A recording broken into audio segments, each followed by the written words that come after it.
Hi, I'm Alessia Cara, and you're watching France 24.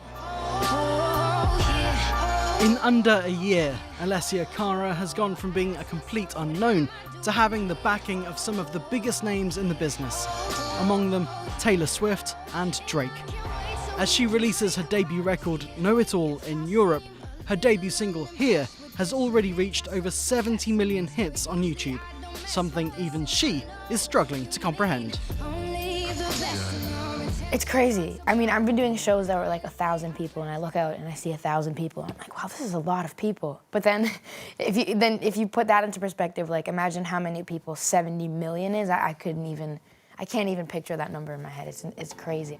I'm sorry if I seem uninterested, or I'm not listening, or I'm indifferent. Truly, I ain't got no business here, but since my friends are here, I just came to kick it. Now, you call the song a wallflower anthem. It's for people who felt uncomfortable in parties or in a situation themselves. Yeah. But this was about a particular incident and a particular night in your life. Yeah, so I went to a party about 3 years ago, and I just found myself really, really uncomfortable. And I wouldn't even consider myself like a wallflower or necessarily introverted in other aspects of life. You know, of course, I'm a performer. I sing on stage in front of thousands of people, and I can be okay with it. But then when I go to a party or a certain social situation where I don't really know anyone, or if I'm just meeting somebody, I just get really shy at first. And at that particular party, I was just really feeling uncomfortable and kind of questioning why I was even there. So then I left, but I decided to leave a song behind instead. It's amazing that that's the night you'll always remember, because it's one of the ones that's helped make you famous. Yeah, in a weird way, yeah. I'm kind of glad I went now, but yeah. Some of those people who were at that party then ended up in your music video. Is that not a bit awkward? I think it might have been if we weren't friends, but a lot of the people that were at the party were my friends from school and people that I knew, and I think they kind of knew that I was the problem, that I was just weird. But they were really, really supportive about it, and they actually waited like all day and hours just to be in a 5-second clip. They were really, really supportive. In the lyrics of that song, you describe yourself as an antisocial pessimist. Is being a pop star not a bit of an odd choice for someone who describes himself like that? I guess so. But again, I think if I were one all the time, then yes, but only because I'm not that all the time, then it makes sense. Because I really don't think I'm pessimistic or antisocial at all in everyday life. I think I'm okay. I'm a cool person, I guess, but not at parties. I think I become like very scared and yeah, pessimistic about little things. And your album itself is called Know It All. Do you consider yourself one? I think Know It All is kind of a sarcastic title in a weird way. And you know, when I was trying to find a title for the album, I was trying to find the common vein that each song sort of has, you know, like what is the common thread in these songs? And as I was listening to them, I came across one song called 17 on the album, and there's a line in the bridge where I say, I'm a know-it-all, I don't know enough. And I think that just represents not only me, but so many people growing up, so many people in this phase of life that I'm in. You know, a lot of the time we think that we know everything, and we're like, oh, we would consider ourselves know-it-alls, like we got it, we got this is how life works. And then things happen and you realize, whoa, this is not how life works, and I still have a lot to learn. I was too young to understand what it means. I couldn't wait till I could be 17. I thought she lied when she said, take my time and breathe. Now I wish I could freeze the time at 17.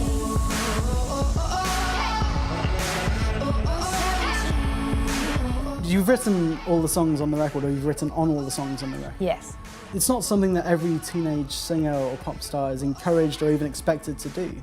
Why was it important for you to write your own lyrics? I think there's a difference between being an artist and a creator and just a performer. And some people have intentions on being performers, but I have an intention to be an artist. I want to create things, and I think at first it was kind of difficult for me because I'd never done anything like that. I had written poems and short stories, and I tried to dabble in songwriting a bit, but I would never have considered myself a songwriter. So it took Sebastian Cole, who's incredible. He wrote the whole album with me, and he really, really helped me not only become a person who can write songs and be confident enough to, but he helped me kind of not be dependent on him or anyone else as the process went on. And I feel like I'm not dependent on anyone anymore, and I can finally say that I write songs.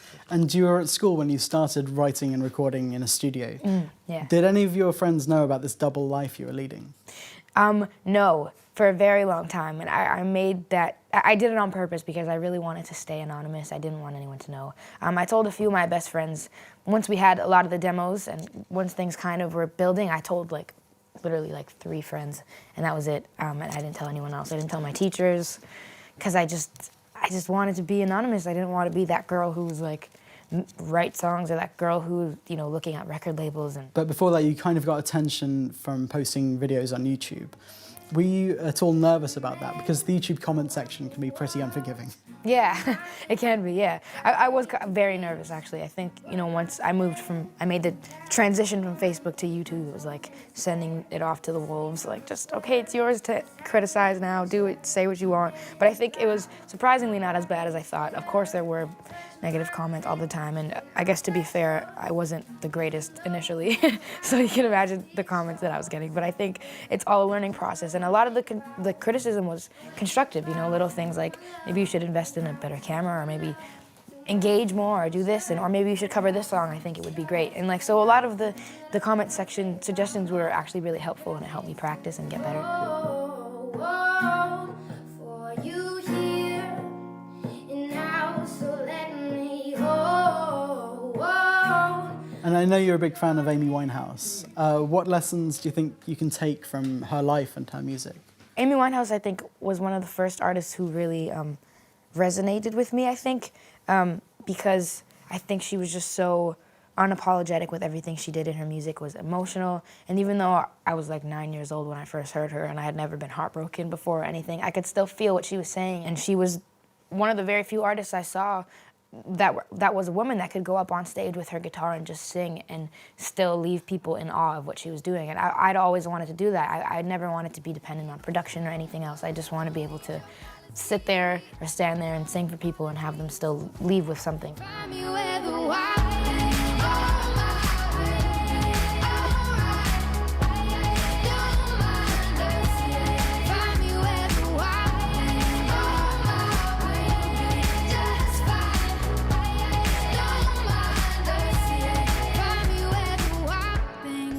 Well, someone who's a big fan of yours is Taylor Swift. Yeah. And she even invited you on stage to perform in front of 50,000 people. That must be pretty nerve-wracking. Yeah, that was insane. I completely blanked. I almost wish now that I remembered a little bit more of it on stage, because I blanked. I was just singing the words because of muscle memory, but it's like I wasn't even moving my mouth. Like, my brain was telling my mouth to move, but I wasn't physically doing it. I say it like, yeah, I sang on stage with Taylor Swift in front of 50,000 people, but it doesn't hit the part of my brain that processes things.